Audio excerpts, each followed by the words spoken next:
Do you ever wake up with this longing for something or somewhere? Kind of like you're stuck in the wrong place. See what you think of this then.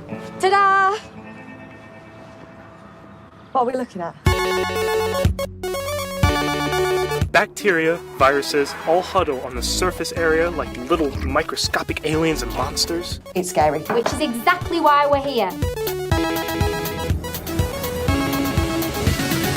I just don't think this is my kind of thing. If you think you can do better, be my guest. Cash, of course. I'm sorry, I don't have any change. Oh, really? I'm a control freak, aren't I? Get involved! Cheers, lads. Anyway,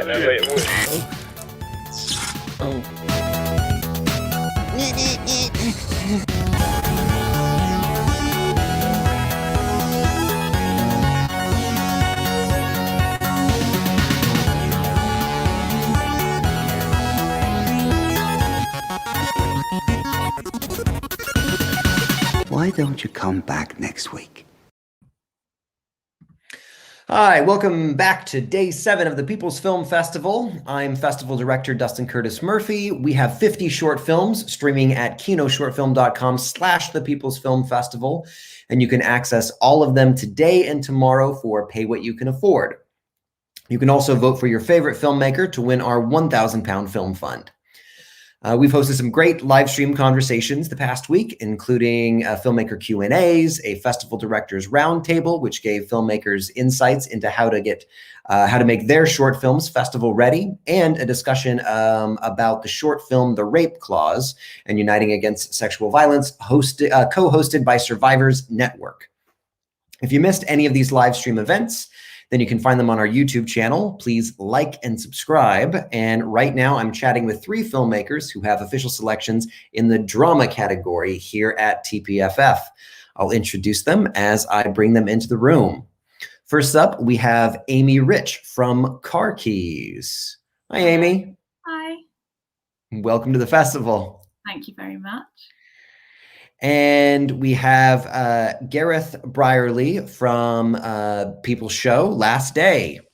Hi, Gareth. Hi. Hi, nice to see you all. Okay. Hi, welcome to the festival. And finally, we're welcoming back to the festival, Mark Brennan, this time talking about his film, Squall. Hi, Mark. Hey, Dustin. Hi, everyone. How you doing? Hi. Hi. Can you hear me? Yeah. Yes. Oh, good. We can hear you. Just checking.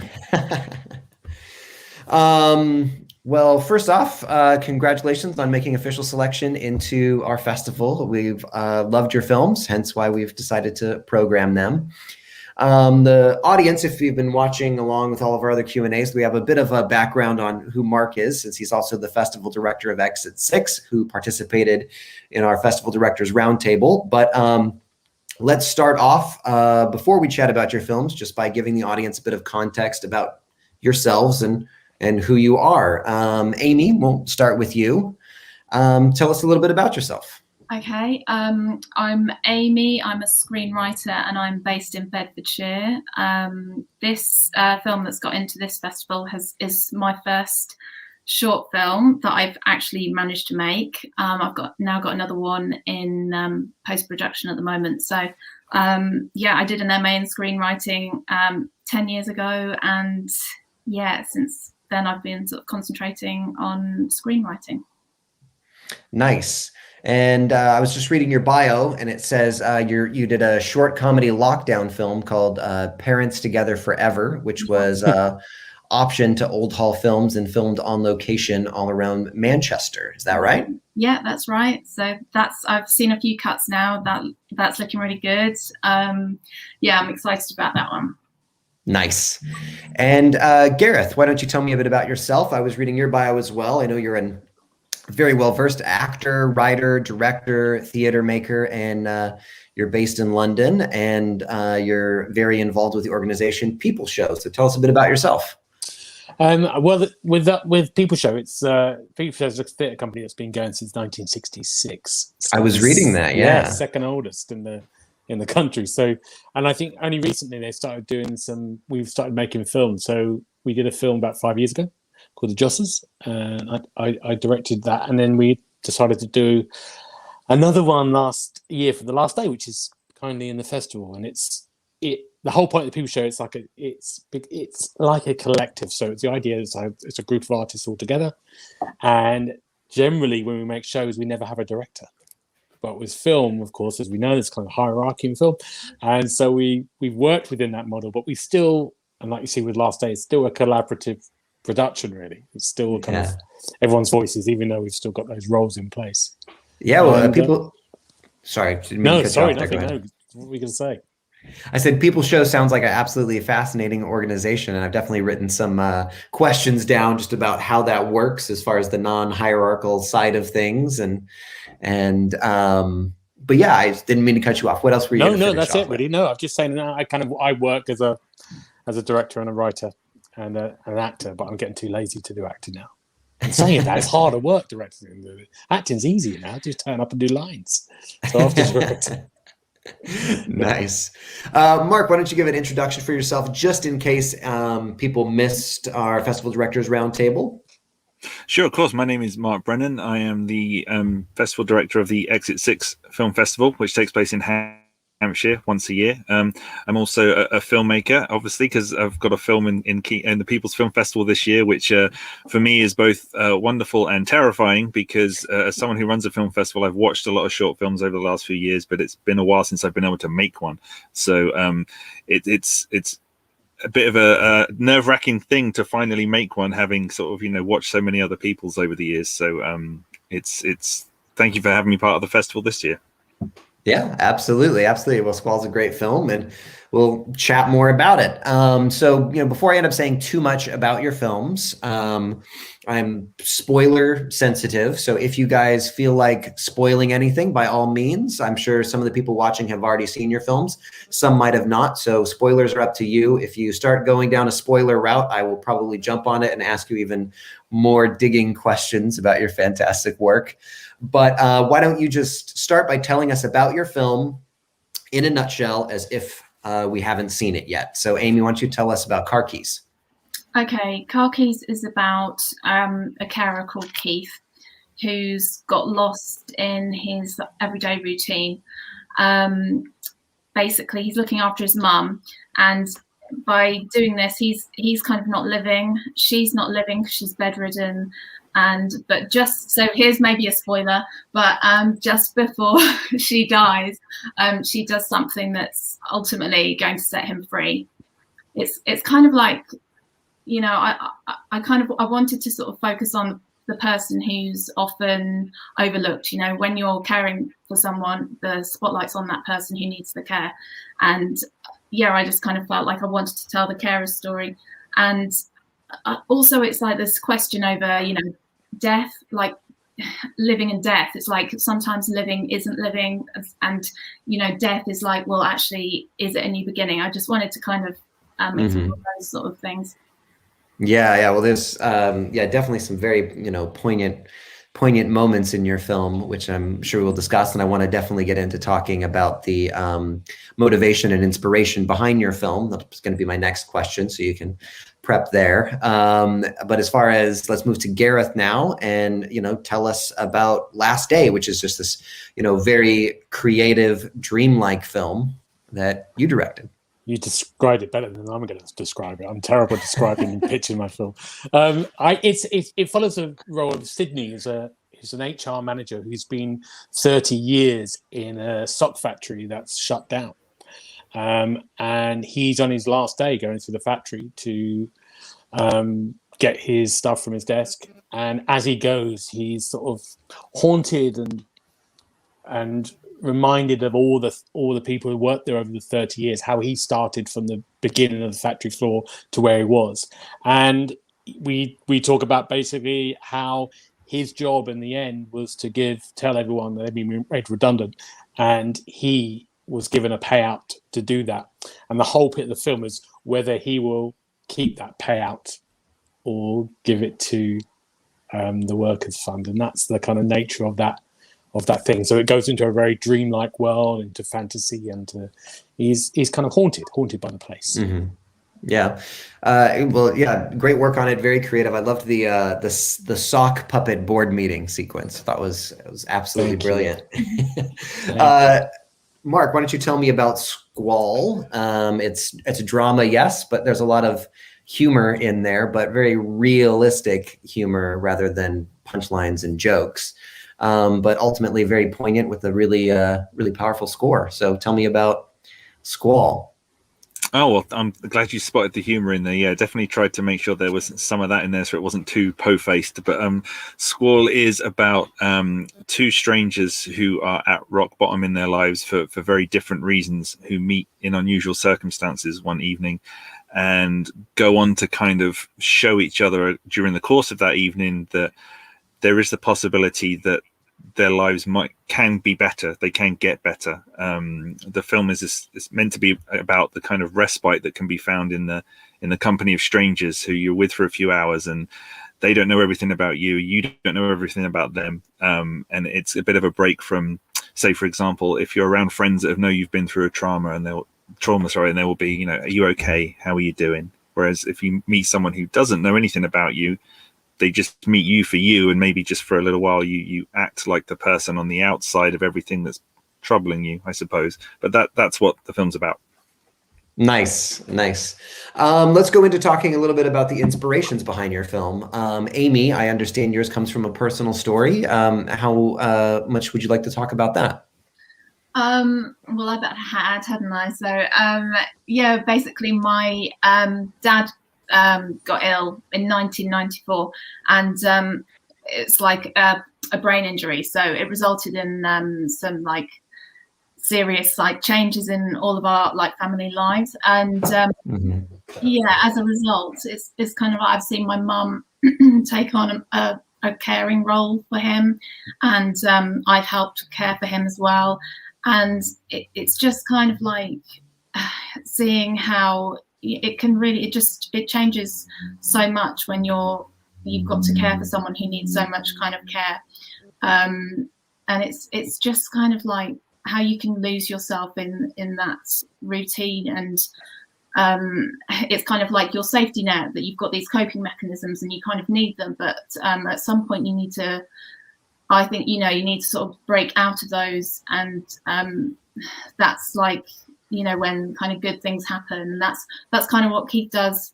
He has to do in Khakis, and it's kind of like, for me as a screenwriter, I sit at home writing in a room, and I wanted to get a film made, and it's like, well, I've got to push myself out of my comfort zone of being in a room. It's like I was fed up of people saying no all the time, or getting so far, and then it's like, oh no, sorry, it's not quite right.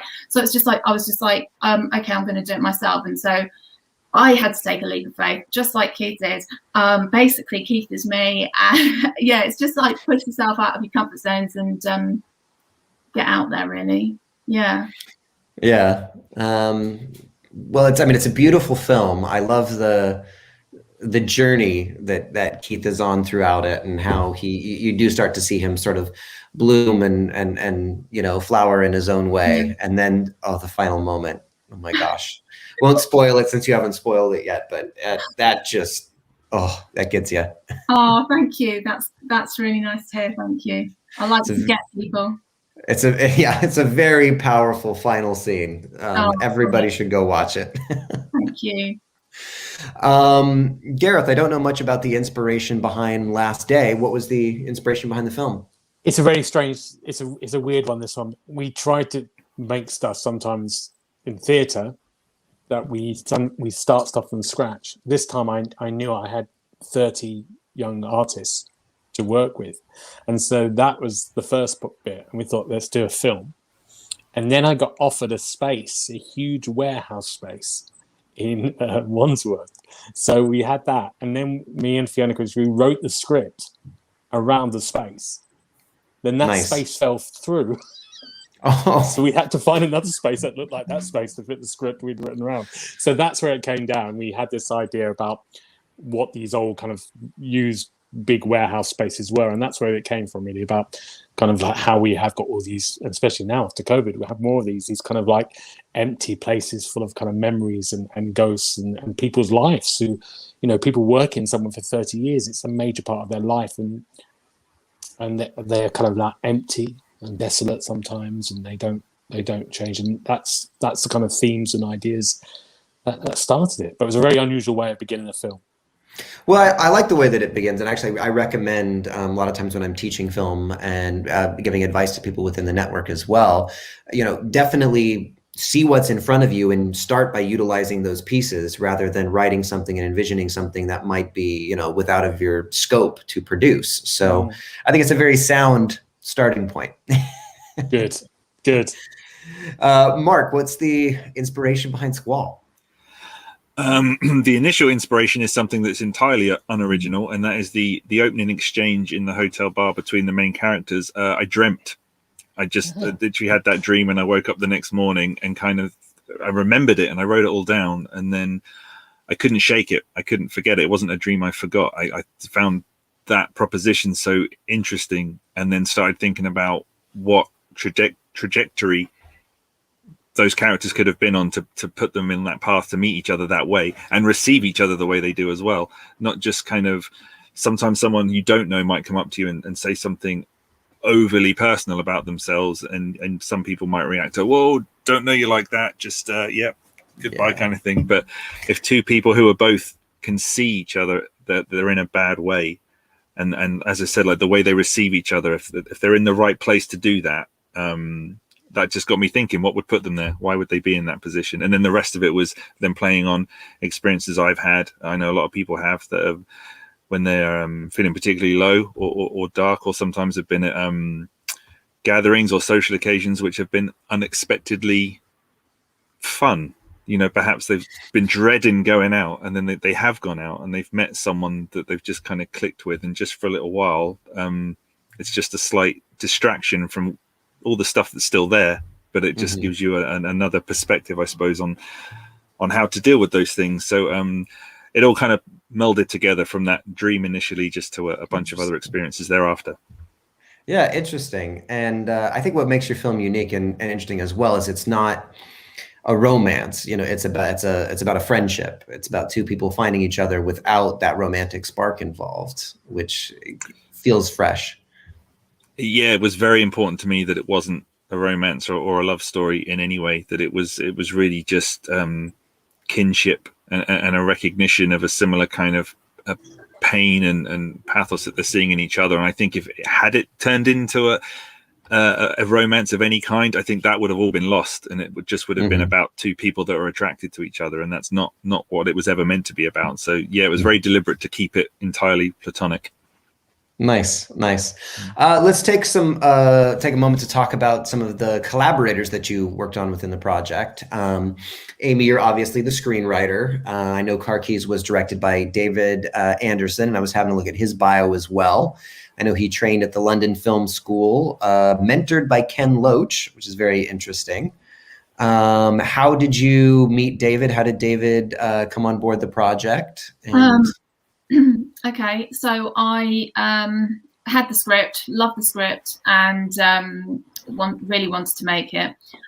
So I'm based in Bedfordshire, and I didn't think I knew any filmmakers or people in that industry. So I joined Shooting People and put a call out for anyone who'd like to read this script. And I got a few people come back to me, and Dave was one of them.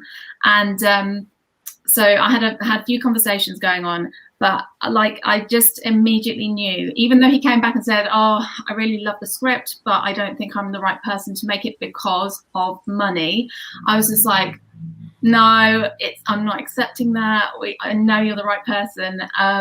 So it's like, right, we'll get over the money hurdle once we've kind of moved things on a bit. So yeah, then we met, and it was just, yeah, it just felt right. Like he just got the script, whereas a couple of the other people were sort of thinking about wanting to change things. One of them wanted to change the ending, and I was just like, you can't change the ending. You can't change. Your ending didn't change, right? The ending in the film is the ending. The ending is the one that I wrote, and they were thinking they didn't want that to happen, and it's just like, that's everything. Yeah, you have to have that ending. Yeah, exactly.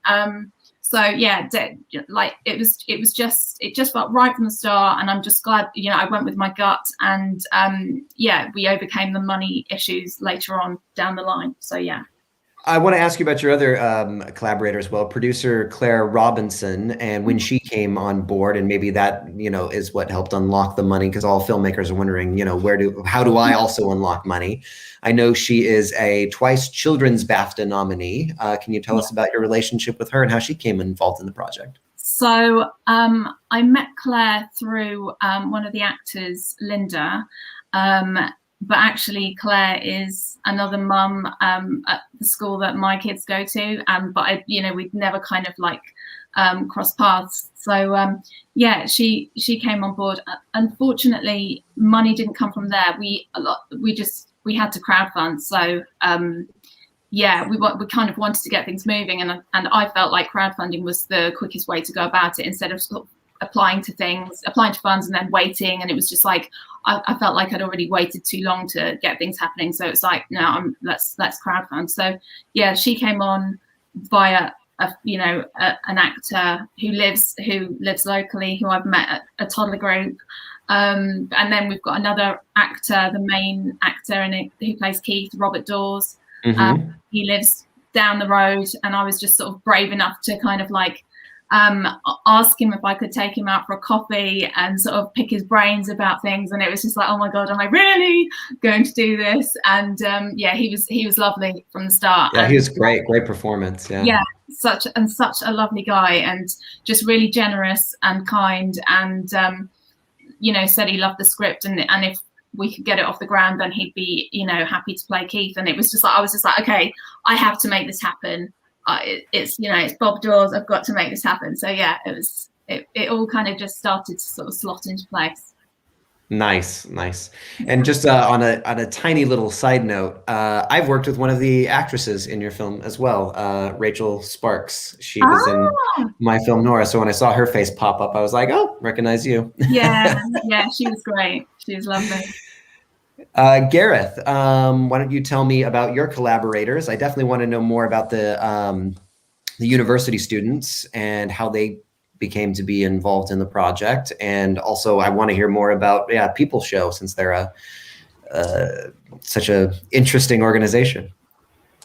Well, all the collaborators, so Fiona, who co-wrote it, Rob Kennedy did editing and sound, Jesse did the design, they're all People Show art. We all know each other really well. Mm-hmm. So we've known each other for 20 to 30 years working on projects and theatre projects. So it was quite a tight unit, but of course we brought in loads of other people. Jonathan Bloom, DOP, he's worked on the second. He's a big sort of DOP, and he brought his whole camera crew and lighting crew in with him. And I trust him very well. He was connected to the People Show back in the 80s, strangely enough. So that's our kind of gang. And the university student, every year for the last 10 years, me and Fiona have done a director of the show for third year graduates from a drama course. And normally they've been in theatres, in sub-specific places. We've done stuff in Battersea Park in London. We've done stuff in museums. And this year we went, let's do a film. Let's do a film this time. Let's see if we've got them. That's what I mean. The first thing we had was 30 performers. That was the first thing we had. So we thought, why don't we use that and have a film? It's great for them. It's their first role, and they've done really well at it, because it's done really well, the film. So they're very pleased. They're all on IMDb and stuff. And so that was great for us to have that body. So we had this kind of like huge body of performers to work with. So that was really exciting. And of course, the lead role was Tyrone Huggins, who's a brilliant actor and has worked with everyone, and I've known him for years. So he was the first person I had in my mind when we wrote it to go, he'd be the person to work with him. And he worked brilliantly with the rest of them as well. So yeah, really lucky. Nice. Well, yeah, it's definitely a good collaboration and everything as well, with all the pieces coming together. let's talk to Mark about Squall. I know you directed Gary Beadle in it, who has also been directed by Ron Howard. So I saw he was in The Heart of the Sea. So who does he prefer working with, Ron Howard or you?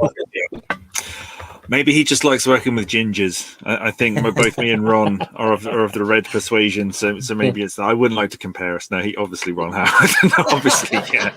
But I am the one who's blessed to have worked with him for sure, absolutely. How did the casting process go again with him, and then obviously Jessica Chamberlain, who the two key central figures? How was casting? Yeah, they're both brilliant.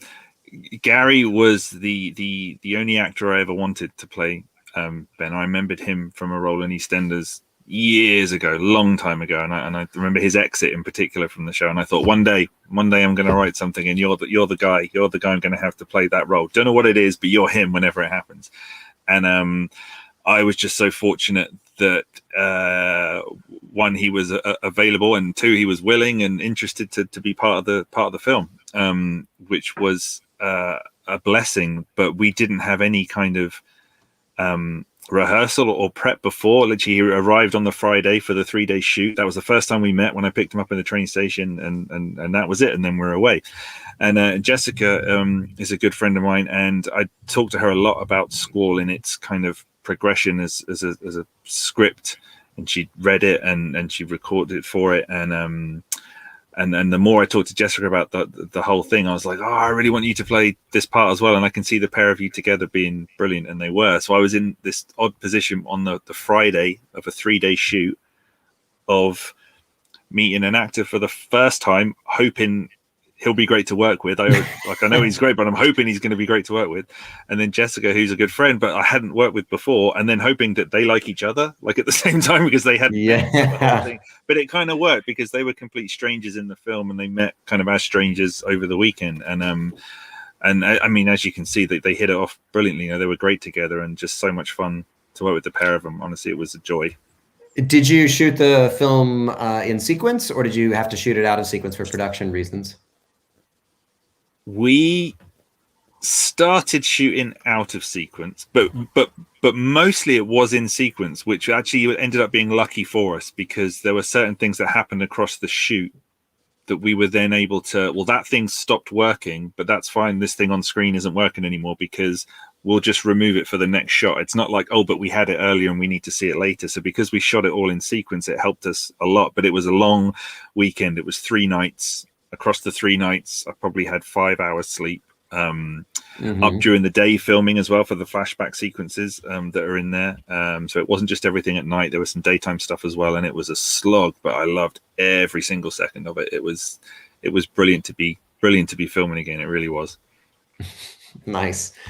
Now I want to move to talking a little bit about the finance side of things and crowdfunding, since I know both Amy and Mark, you both crowdfunded your projects, and not only did you pull off successful ones, you even got more than what you were asking for, which even to get 100% is a big feat. So Amy, I know you used a platform called crowdfunder.co.uk. How was your experience, and what tips would you have for other filmmakers thinking of crowdfunding? The experience was really good. Like, the platform was easy to use. That was all fine. I am not a massive social media fan, so I had to kind of like accept that I was going to be on social media a lot. I was going to be begging a lot. I was going to be doing some kind of like PR stuff that I like to sit in a room on my own and like not put myself out there too much. That's scary. But I had to do it. If I wanted to make the film, I had to do it. So I did like local radio. I managed to get some local press stuff out, and it was basically, spreading the word via friends and family, and getting the community, the local community kind of came on board, and because they just kind of got behind it, and it felt like a really positive thing. The whole thing felt really positive. I've never kind of put myself out there as much as that. People coming up to me in the street and sort of saying, oh, we're seeing you're doing a film, and it was like I was out of my comfort zone, but it was such a positive thing, and I just feel like I made that happen, and it's all good that's come from that kind of awkwardness of having to be on social media and sort of doing a bit of pleading and doing all that sort of cringy stuff. Only good stuff has come out of it. And your key collaborators, were they already attached to the project and helping with the crowdfund as well, or was that something that they came on afterwards? No, I think everyone was involved at that stage. Basically, people had sort of reservations about crowdfunding, but I felt like I was the one who felt most strongly that if we were going to get it happening, then it had to happen sooner rather than later. And I just felt like crowdfunding was the way to go. And if people, I don't think people had slight sort of like discomfort around it, but not so much that they told me don't do it. So I just went and did it. It was mainly me being annoying. Yeah. Nice. Well, that's good motivation there. Gareth, how did you get the resources to make Last Day? Sort of just begged, borrowed, and steal bits and bobs. We got some money from the University of Roehampton, and we got some money from a fund that we used for People Show Properties, which was some money left from that, and they supported that.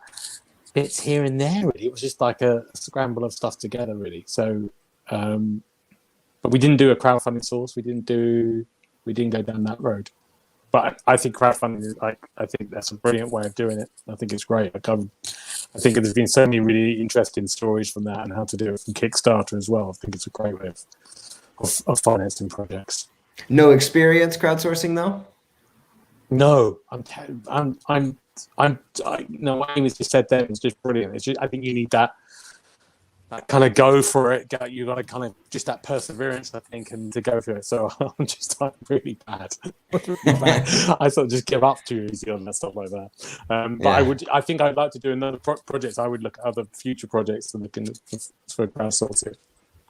Yeah, well, you're definitely on the call with people who know what they're doing. Mark, you crowdfunded for Squall on a platform called Greenlit, and you raised 136% of what you were asking for. How did you do that? How to do that? Oh God, I wish I didn't do any of that. It was all the amazing, wonderful people that got involved with the project, and it astonishes me to this day that we managed to do as well as we did, and so grateful for it. A big part of that, as well as obviously the generous people that got behind the project, was I think using the platform itself, Greenlit. I keep saying to Peter Story, who's the guy that runs Greenlit, he needs to put me on commission, because I tell everybody how great Greenlit is. It really is. It's mechanically kind of the same as everybody comes to expect from Indiegogo or Kickstarter or a platform like that. But the difference is that there's just such a personal crew behind the team. You have a vested interest in whether you hit target or not. And they're at the end of the phone if you have any questions. You're not one of a number as you might be on one of the larger platforms. And they also help with deals with insurances and post-production and production, once the campaign's completed. So they're like a real partner in the crowdfund, rather than just a portal to try and facilitate that happening.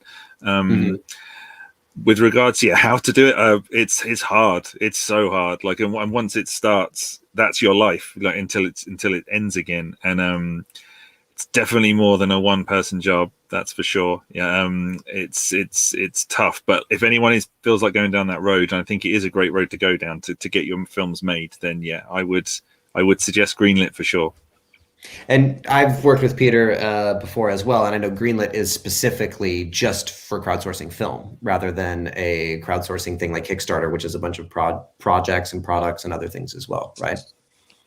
Yeah, it was. I think I saw something recently that they might be expanding into other artistic ventures, because they've had a big relaunch fairly recently. So they might be venturing into pastures new. But you're absolutely right. It was for film specifically that it was all set up for. So it's with that mindset that they've put the whole platform together. He really should put me on staff, shouldn't he? Yeah, that's why they are the way they are. Yeah, this brought to you by the sponsors. You're welcome, Pete. You're welcome. Thanks. He's recording it now. Is that on adverts? Yeah.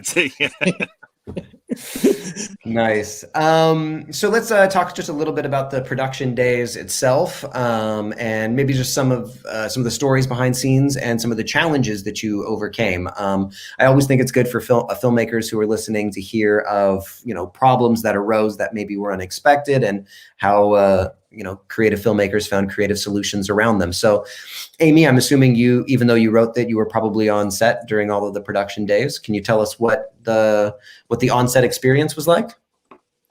It was great. We kind of filmed in my mum's house and in my house. The main bedroom, like the mum's bedroom, that's my bedroom, and I painted it that hideous green color, and did the production design for it. So I spent a lot of time in charity shops, which I love doing anyway. So yeah, it was the whole thing was great. Like, it was my first time on set doing this, and like, it was long days, but it was just so good working in a team of people, everyone with the same objectives to get this thing made, and it just, like, it was just the best thing, like, and yeah, there were, we sort of faced a few issues around, like, kind of like getting my mum's house isn't near a road, so there's parking issues. We had a van, we had people getting not too happy about a van being there, and then all the equipment has to go down this path and down into the house. It's kind of like difficult stuff, but everyone did pull together and just create something really great. And yeah, I'm just so stoked that it's my first film, that it's like, I just feel so proud of it. And yeah, I mean, we filmed in 2018, so I have got a really bad memory now that I've got 2 kids. It's just like, I'm trying to remember, like, what was it like that? I know I was exhausted, and I had to juggle some childcare issues, so that was another element. And there were other people who had to juggle childcare stuff. So, we were all kind of like working around these sort of little problems, but yeah, it just worked. Actually, one evening when they were filming upstairs in my bedroom, my kids were downstairs waiting to go up to bed, and it was just like they were still filming up there, and it was like 9 o'clock. So in the end, my kids were asleep on the sofa, and it's like, oh, that's the cutest thing ever. And like, filming's going on up there. It was great. It was mad, crazy, hectic, exhausting, but great. Yeah. Yeah. Sounds typical. It sounds like relatively smooth shoot too. Didn't sound like anything went off the rails too much. So that's really nice. Yeah, we had to pick up a few scenes, I think, maybe like a month later. That was another half day. But yeah, no, it did seem, I can't remember anything going really badly wrong. I don't think it did. Yeah. No. So Gareth, what was production like for Last Day? I know you've told us a little bit about having one location that was set, and then you wrote it around the location, then lost it, and then you had to find this other one, which is a very unique location. How was that? It was hard getting the location, but the important bit of the location, because every scene in it is like this whole factory, but also it needs to serve for sort of fantasy purposes. So you need this huge area to do a dream sequence. There's a party scene, there's a boardroom scene. So this one location had to have all these rooms that could serve all these things that we didn't have to move around. And luckily we found somewhere. And I was lucky I had a week's rehearsal with all the 30 performers, and I needed that to kind of work out the logistics of each of these sequences. They're quite big, almost like dance numbers. Right. Yeah, there's some choreography to it for sure. Yeah, so it was like really, really key. But of course, when you get there and you do it, it's like I had 2 things that were a nightmare. Blood, of course. I had this one section when they're all bleeding, and the main actor is bleeding from his shirt, and we only had 5 shirts to get it right. And it was the 5th shirt on this last day, and the blood wasn't working for all the 4 shirts. And then it was that last one, and it did work on the last one, things like that. And the other worst day there's a sequence which is a bit kind of like a horror in a bathroom, in a toilet, but I had to fit 30 people in the toilet with the main actor, with the camera crew, with us, with the lights, with the thing. And it was the worst day. We knew it was going to be the worst day imaginable. And it was the worst, horrible day in a toilet for a whole day. A whole day in a toilet with 30 people, yeah. Yeah, trying to do a sequence when they're hiding, so they want to hide and then come up into shots and things like that. Yeah, but it was great. Like you said, like Amy, you said, it's a fantastic, hard, long days, but always rewarding. And how many production days was it? 10. 2 weeks, over 2 weeks. Nice. 10 production days. Mark, what was production of Squall like? You said it was 5 hours of sleep over 3 days with a lot of locations, actually. There's a lot of different varied locations that they end up in. Yeah, I'm an idiot for writing it that way, for sure. I thought it's 2 people on a night out. How long can it take? Our shoot ended up being 3 nights, 3 whole nights with the 2 days in between as well. So we started on a Friday evening, right the way through to 6 o'clock Saturday morning. A few hours break before then we were in a park for a big festival that was happening in the town, which we've got permission to go and film in, which was great. Then filming all through Saturday night again, and then Sunday the next day, and then all through Sunday night. So it was largely in sequence, luckily. But if the eagle-eyed people watching might be able to tell, towards the end, we had a few things go awry. Like for the external shots at night, one of our huge big lights just stopped working, so we had to do what we could without a light, and then some crew had to leave. So we were, by the end of it, it was just like, with the bucket of water trying to get out the boat to keep it afloat, like just do what we can to get the film made, just get it finished, like kind of thing. But every day there was something, but it was like a good something. Like my first story that comes to mind specifically is both like one of the worst and the best memories of the whole thing, and that was there's a nightclub scene in the film, and I had hoped beyond hope that I would have some extras for that scene, because I've seen in so many short films where you can tell a nightclub's like been opened on a Sunday morning and someone's got their mates in and it doesn't really look like a night out, like kind of thing. And I was desperate for this not to look like that. But I'd asked some people to come out, and then at 10 o'clock on a Saturday night in a bar in Basingstoke, I showed up to this bar and I had one extra had come out in this big open empty space, and I was and I had 1 hour to get what we needed in that bar, and it was empty. So I was kind of very despondent, shall we say, at that point. And then we just went ahead, who on the crew, who was behind the camera, could we put out there? Who was on the Saturday night drinking somewhere else, we could rope in and say, hey, come be in a film, come this way. Just that conversation you're having, have it right there. Turn around a bit there, have it there. That would be great. And then just pack it with as many people as we could so that it looked busy. And then right as we got it ready and set to go, I hope Jessica doesn't mind me saying, once the scene was going to start, wardrobe malfunction with the dress at the back. So we had everyone dancing and ready to go, and then the zip broke. So we were trying to fix this, and then did fix it, had everyone positions, was about to roll, and then it broke again. But instead of stopping, Gary just gently put his hand on the back and said, right, no, we're going anyway, action. And then we went in and then did all the dancing. They were meant to go slow at some point. But it wasn't happening. So I whispered to Federico, who was the DOP, just go slow-mo, do it for him. And it looked great. Like, it looked really, really good what we got. And then 59 minutes later from when we started, we had everything I didn't think we were going to get 59 minutes previous. So I remember when we had cut on that scene, I just punched the air and was like, God, like, yes, we got it. Like, thank God. Like, it was, that was like the worst and best moment of the whole thing. Yeah, I can just feel your adrenaline right now. Like, It's tough, man. It's tough. I got scars. Yeah, well, I mean, it looks, it looks great too. Yeah, definitely doesn't look like it was piecemeal together. It looks like that's a. Everyone did so well. Everyone did so well. Nice. Let's talk a little bit about distribution, where you're at in your distribution journey. If you're still on the festival route, which I mean, obviously you are, because you're at our festival, or if you're nearing the end of it, and what you're thinking the film might go eventually. So Amy, have you had since it's the film was shot in 2018, when did you finish post-production and release it? I think we finished in 2019, as sort of like, I think about June in 2019. So we've still got, like a tiny bit of time left to enter it into some more festivals.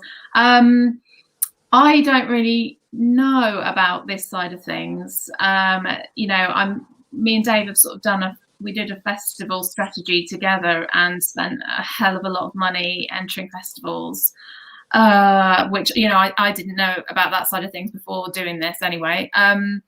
So we're kind of discussing that when we're still waiting to hear back from a few festivals at the moment, and we're kind of, we're just waiting to see what happens, and then we will be sort of looking at what we can do with it next. But yeah, this is all, like, this side of things is all new to me, so we shall see. So do you know how many festivals you've played at thus far? Two. We're one of two, or were we the third? You're one of two. One of two. So it's not been like, it's surprising, because everyone that we've shown it to, they've been like said really positive things, and we've had done a few screenings, and we've had positive feedback from those as well. And it's like, me and David just kind of like, is it just a really unsexy film? Do people not know how to classify it? Because it's kind of got a bit of humor and it's got a bit of sadness. It's like, we're kind of a bit like, you know, why haven't we got into more festivals? Yeah, we're kind of a bit. Yeah, well, that's every filmmaker's question. You know, it's as me and Mark discussed so much on the Festival Directors Roundtable, which I don't know if you tuned in for, but was a discussion between 5 festival directors, is just, you know, how competitive it is, how festivals are different, and all those sort of things. So I hope, you know, don't get too discouraged by the rejections. I know how they can feel from a very personal standpoint. I know how they can feel, and your film is great. And we've, you know, nominated your film for Best Original Screenplay. So I know. Thank you. Thank you. Yeah, no, Dave said exactly the same. He was like, you know, it's kind of totally normal, this amount of rejection. So yeah, it's kind of like, it's just like the amount of money they cost to enter. It's just like you just yeah. So rejection's one thing, but paying for rejection is another punch in the gut. Yeah, we'll see what happens. And then no specific plans as far as an online release yet, so where people can see it after the festival? Not yet, no. Nice. No. Gareth, why don't you tell me about your distribution? I know you did a premiere on YouTube for about a week so people could watch the film, and then you've done the festival circuit. Not to rub it in with everything, but I know you've played at 46 festivals. Yeah. I mean, yeah, it's done all right. It's done well. It's done better than we thought it was going to do. So, yeah. And which is great. So, yeah, we were going to do the sort of premiere. We're going to do a premiere in March. We did the grade in March 2020, had the premiere all booked, and then COVID happened. And we had one more bit to do on the sound that we were literally doing the day before the premiere. Of course, we couldn't do it. And then we did it in October, and then we decided to do it, you know, for a week online, and then did the festivals. And then we're still in the festival circuit. We're getting sort of slower now, but we're still. And we don't know what to do afterwards. It's a hard one, isn't it, to work out what happens to something afterwards. Just go on to another. We had a film called The Josters, which was the first film that we did, and that got bought up by a streaming service for 3 years. And it's done something for 3 years, so we got a little bit of cash for, and that comes out of contract now at the same time at the end of the summer. So we get that back now, and that's going to be interesting because we might do something else with that again, maybe. What's the streaming service, if you don't mind me asking? I can't remember what it was called. I really can't. That's really bad. I can't, because they had it 3 years ago. I don't know what. I'll find out my notes to produce to know more about that. I'm sorry. No worries. Yeah, short film distribution is always tough. So I think every filmmaker is always on got their ear to the ground of like, oh, where's another place that I might be able to place my film. So you can maybe say, yeah, I'll get Mark to find out. Yeah. So that's it. We're unsure. Yeah. We're still doing the festivals. Mark, what are your thoughts? I mean, with your festival journey, how much more you're going to stick to the festival course and an eventual home for it? It feels like we've both been on the festival circuit with it for a long time, and then not a long time at all because of how COVID played out last year. Like, we finished the film and premiered it in the start of March, so right before the pandemic hit, and then it was a long time of festivals not knowing what they were going to be doing, like during the summer. And it only really feels like at the start of this year has the film started being picked up in a few places. So I can't tell yet whether we've lost any time or not, but I think maybe towards the end of this year that will likely bring its festival run to an end, most likely. And then, as you say, it's the search for where to house it after that. That is something filmmakers are asking all the time. In fact, I had a conversation with a filmmaker just this week asking the same question. Any suggestions on where to put my film once it's finished? I don't think anyone has entirely cracked that nut yet in becoming the obvious place to go to once a film's finished, which is why these conversations are still had.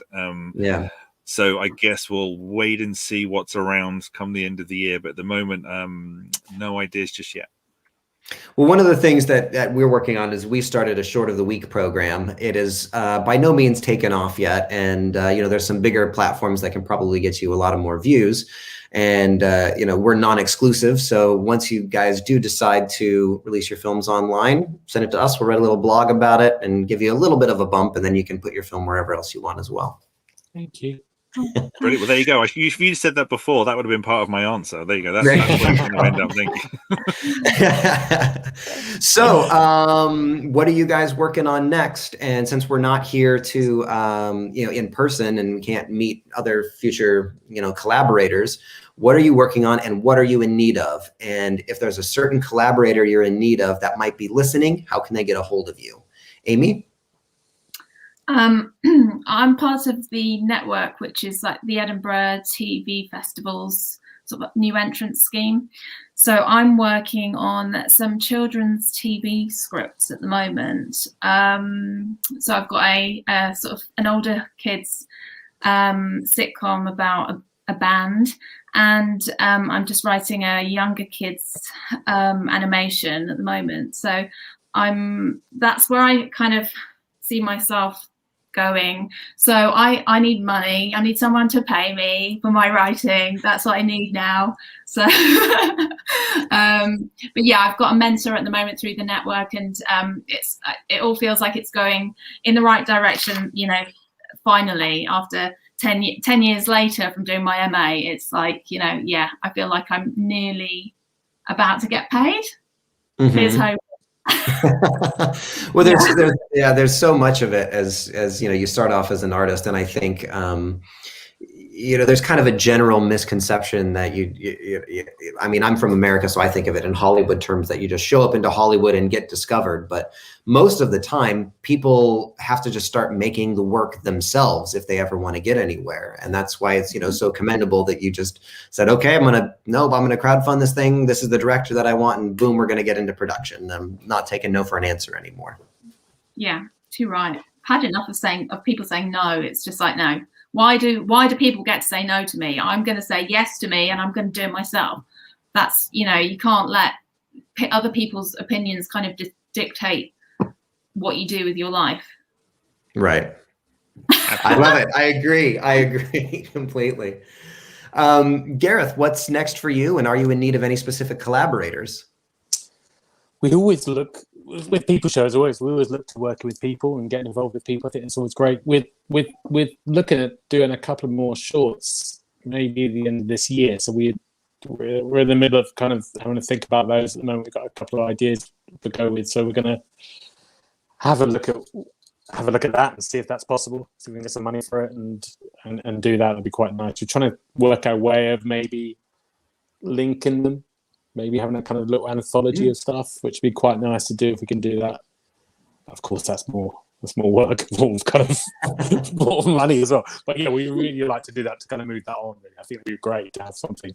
Maybe have something as well that you can make that, I don't know, that does work as a kind of, you could watch 3 together. You can maybe sell that as 3 together. It's like that great conversation about what happens afterwards is kind of the key, isn't it? Really, I think, is trying to work out.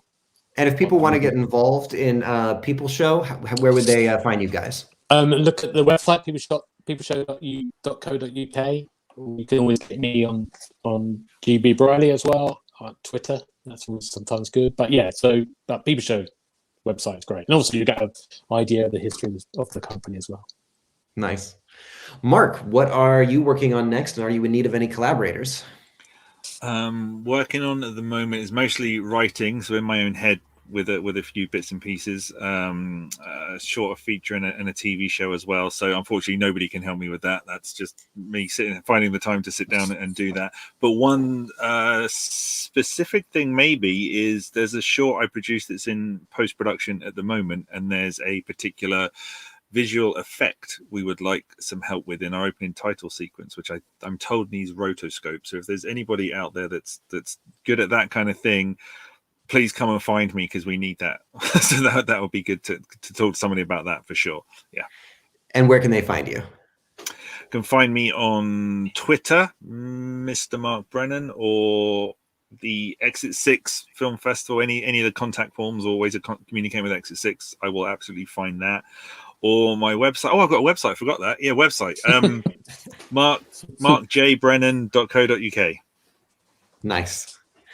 All right, guys. Well, thank you so much for joining the call. It's fascinating to hear more about your films. And we hope to see you guys at our award show tomorrow. Until then, to the audience, tomorrow, why don't you tune in to our award show? It's at 7 p.m. GMT, and you can see who wins our £1,000 film fund and all of our honorary awards. All right, thanks, Amy, Gareth, Mark, thanks for joining the call. Thank you. Thanks very much. Yeah. Bye.